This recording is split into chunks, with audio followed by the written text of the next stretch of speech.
Hello दर्शक लोग नमस्कार। हम आई संत कुमार यादव और आप सब देख रहल बानी स्काई भोजपुरिया यूट्यूब चैनल। तो दर्शक लोग आज हम ई वीडियो में आप सबके एक ऐसन फिल्म के बारे में बतावे वाला बानी जौना फिल्म के नाम बा निरहुआ रिक्शा वाला 2।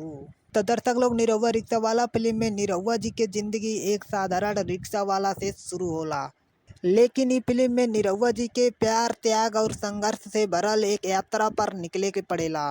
और दर्शक लोग आप सबके बता दी कि ई फिल्म में इमोशन, फैमिली ड्रामा और समाज से जुड़ल कुछ जानकारी भी दिखावल गईल बा। और दर्शक लोग ई फिल्म में निरहुआ जी एक ऐसन अंदाज में काम कइले बाड़न जौना अंदाज पर फिदा होके सारा भोजपुरिया दर्शक लोग निरहुआ जी के तारीफ करेलन।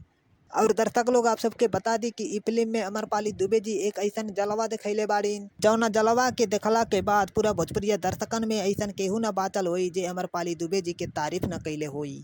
और दर्शक लोग आप सबके बता दी कि ई फिल्म में सुपरस्टार अक्षरा सिंह भी एगो शानदार किरदार निभैले बाड़ीन। और दर्शक लोग ई फिल्म के बारे में कुल मिलाकर इहे कहब कि ई फिल्म बहुत बढ़िया फिल्म बा।